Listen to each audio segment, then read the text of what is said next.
Assalamualaikum warahmatullahi wabarakatuh. Perkenalkan, nama saya Siva Putri Maharani dengan NPM 224111031 dari kelas manajemen 22A. Di sini saya ingin mengerjakan tugas video kepemimpinan dengan materi cara memimpin perubahan dan inovasi. Sebagai seorang pemimpin, Anda harus memiliki peran penting dalam mendorong perubahan dan inovasi di dalam organisasi.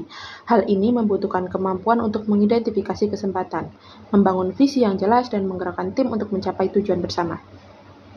Next. Memahami resistensi terhadap perubahan. Perubahan seringkali membuat orang merasa tidak nyaman dan cenderung menolak. Sebagai pemimpin, penting untuk memahami sumber-sumber resistensi terhadap perubahan dan mengembangkan strategi untuk mengatasinya. Kekuatan yang ketidakpastian, keinginan untuk mempertahankan status quo, dan kurangnya kepercayaan pada pemimpin yang menghambat proses perubahan. Pemahaman akan menyebabkan resistensi ini memungkinkan Anda untuk merancang pendekatan yang efektif. Next. Membangun budaya inovasi dan keterbukaan. Menciptakan budaya yang mendukung inovasi dan keterbukaan adalah kunci untuk memimpin perubahan yang sukses. Hal ini melibatkan membuka saluran komunikasi dan mendorong eksperimentasi, dan memberikan penghargaan atas upaya-upaya yang kreatif. Yang pertama, dorong komunikasi terbuka di antara tim, di mana ide-ide baru dapat disuarakan tanpa rasa takut akan kritik. Lalu yang kedua, ciptakan lingkungan yang aman untuk bereksperimen, di mana kegagalan dilihat sebagai peluang untuk pelajaran. Lalu yang ketiga, berikan pengakuan dan penghargaan atas inisiatif inovatif sebagai orang-orang yang terpacu untuk terus berinovasi. Next. Mengidentifikasi peluang untuk perubahan. Sebagai pemimpin, Anda harus jeli dalam melihat peluang untuk melakukan perubahan yang berdampak positif. Telusuri tren industri, pantau umpan balik pelanggan, dan analisis data secara cermat untuk mengidentifikasi area yang membutuhkan inovasi. Lalu, perhatikan terus-menerus terhadap kebutuhan pasar dan gejolak yang terjadi. Temukan cara-cara baru untuk meningkatkan efisiensi, memberikan nilai lebih kepada pelanggan, atau membuka produk atau layanan baru yang belum ada. Lanjut. Mengembangkan visi dan strategi yang jelas. Seorang pemimpin, Anda harus mampu mengembangkan visi yang jelas dan terarah bagi perubahan dan inovasi di dalam organisasi.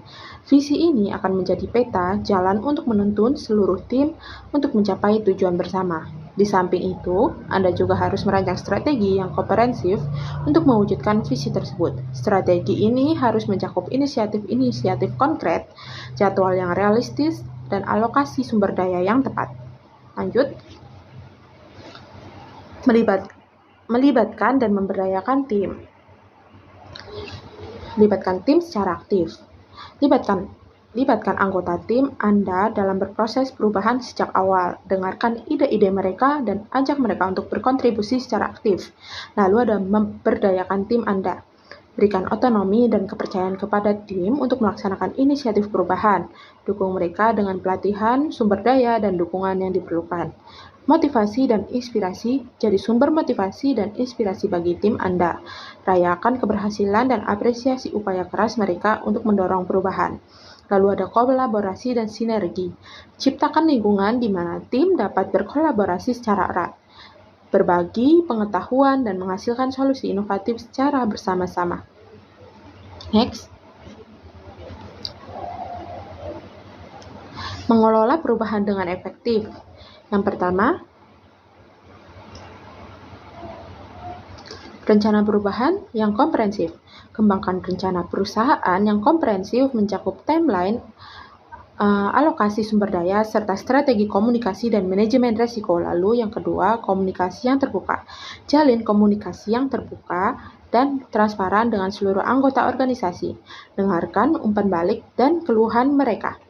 Lalu manajemen perubahan proaktif. Antisipasi dan tangani potensi hambatan atau resistensi terhadap perubahan dengan cepat dan efektif.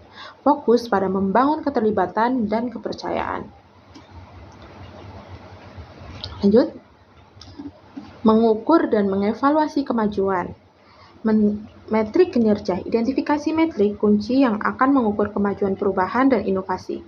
Metrik ini harus terkait langsung dengan tujuan strategis yang telah ditetapkan. Lalu ada umpan balik pemangku kepentingan. Dapatkan umpan balik dari pelanggan, karyawan, dan pemangku kepentingan lainnya secara teratur. Informasi ini akan membantu mengukur dampak perubahan. Pelajaran yang dipetik, analisis hasil identifikasi pelajaran berharga dari proses perubahan, renungkan apa yang berhasil, apa yang perlu diperbaiki, dan harus dilakukan penyempurnaan. Lalu ada penyesuaian yang diperlukan. Gunakan data dan umpan balik untuk menyesuaikan strategi dan rencana perubahan jika diperlukan, tetapi fleksibel dan terbuka untuk perubahan arah. Lanjut. Memperkuat kepemimpinan transformasional. Yang pertama, menginspirasi visi. Ciptakan visi dan ingin menginspirasi dan menggugah semangat tim untuk berubah.